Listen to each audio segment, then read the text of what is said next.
kažkas sako, iš tikrųjų gal neturi ką atleisti. Nėra tokių, Andrei. Nu, aš irgi nebuvau sutikęs. Aš irgi nebuvau sutikęs. Bet tikiu, gal ir yra tokių žmonių.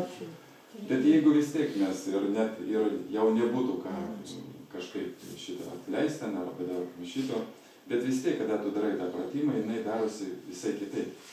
Jautiesi visai kitaip. Va. O su savim dirbti, čiagi atleidimas su savim irgi yra.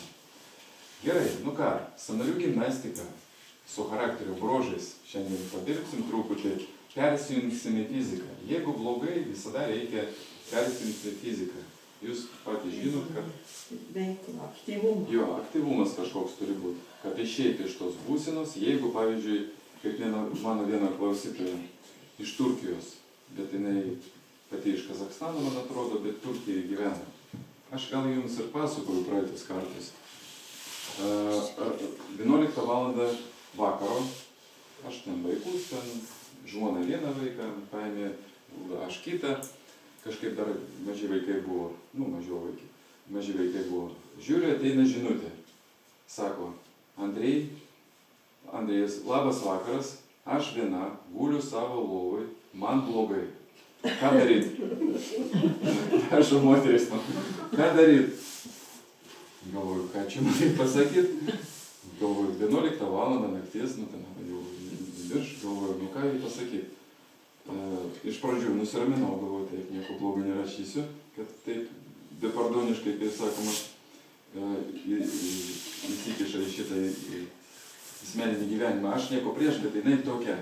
Jinai ir Liudmilai pastoviai rašydavo, mano partneriai, gal yra visi. Aš galvoju, žinot ką, imkit šitus kėdus ir eikit bėgiot. Ir eikit bėgiot, o ką daryti? Geras oras, eikit bėgiot. Jis sako, jūs rimtai, aš sakau, taip, nu ką daryti? Ir po to sako, kad pradėjo bėgti vakarais. Nu ką, jeigu nežinai ką daryti ir tau iš tikrųjų blogai, o ten blogai todėl, kad ten, kur jinai gyvena, kažkas jai ne tą pasakė. Nu tai, ką šitą nesąmonį kažkokį, nu eik pabėgiok, jeigu blogai. Rimtai, fiziškai pasikrauti. Nes gerai, kai tikrai sugadina nuotaiką arba nekaltai, kaltą padaro, tai tik geriausiai į lauką, į gamtą. Jo, į gamtą. Prie vandenių, prie medžių. Vasarą basos ar žolę, medį kabinti, prisiglaustų ir pasisėmė. Tai mes darysim šiandien gimnastiką. Darom. Bus gali žinoti. Nu ką, darom tada gimnastiką. Tai Antonas gali dabar. Jo.